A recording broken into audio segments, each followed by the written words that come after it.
ماسوتنې د مانځه نه بعد د الله پاک دا یو نوم د دې لږ ذکر تاسو وکئ. انشاءالله العزیز د نوم په برکت باندې به الله پاک ستاسو ټول حاجتونه پوره کړي. الله پاک به ستاسو ټولې دعاګانې قبول کړي. دغه رنګه څومره چې مصائب دي، مشکلات دي، تکالیف دي، دا به ټول الله پاک ختم کړي. بسم الله الرحمن الرحیم. السلام علیکم ورحمت الله وبرکاته. امید در کوم چې تاسو ټول به ټیک ټاک الله پاک هم خوشاله آباد ساته. الله پاک دې موږ او تاسو ټول د هر قسمه مصیبت نه وساتي. الله پاک دې زموږ او تاسو ټول حاجات دا پوره کړي. د مکې مکرمې د مدینې منورې دیدار د الله پاک زموږ او تاسو بار بار دا نصیب کړي. الله پاک دې زموږ او تاسو کورونه د غمونو، فکرونو، دردونو نه د امان کې ساتي.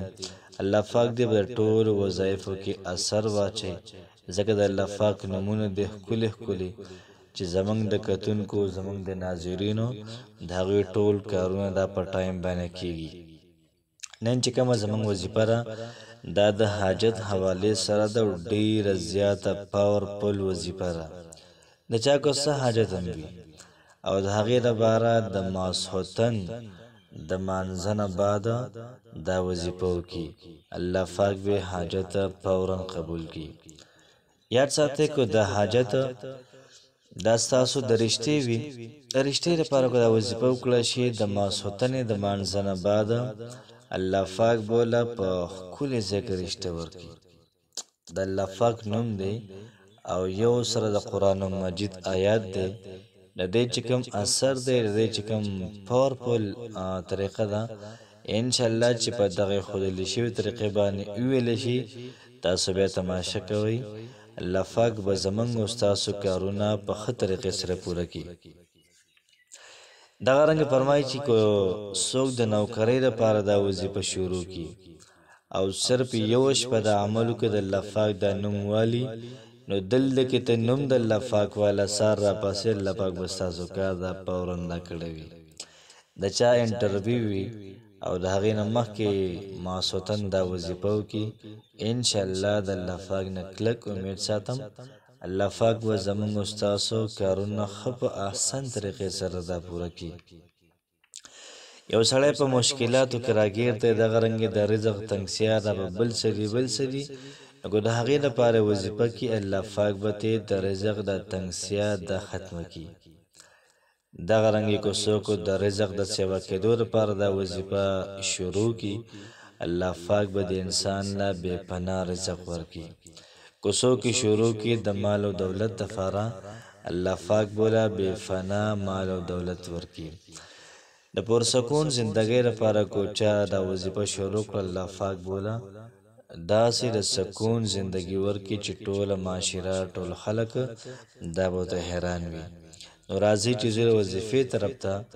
نن زموږ وظیفه داسې ده چې کله موږ د ماسخوتن لمونځ وکړو جمع سره لمونځ وکړو، بیا به د هغې نه بعد که دا وظیفه په کور کې یا دا وظیفه په جومات کې 2 رکعاته نفل صلات حاجت به وکړي. چې کله هم 2 رکعاته نفل صلات حاجت وکړل، بیا به د هغې نه بعد 11 پرې درود ابراهیم وي. چې کله هم تاسو درود ابراهیم ویلي، نو بیا به د الله پاک بیا به په خپل ځای باندې کښېنئ او د الله پاک دا یو نوم دا به 16641 پرې دا ووایئ: یا لطیفو یا لطیفو یا لطیفو 16641 پرې دا به تاسو ووایئ. خو یاد ساتئ چې کله تاسو 129 پرې یا لطیفو برابر کړئ، نو بیا به د هغې نه بعد یو پرې دا ووایئ.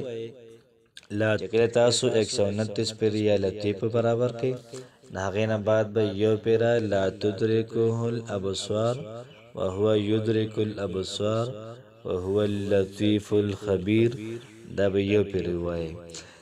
آسان ترتیب داره چې تاسو به 129 دانې راوالئ، یو سل یو کم 10 دانې به راوالئ، دا به کېدی.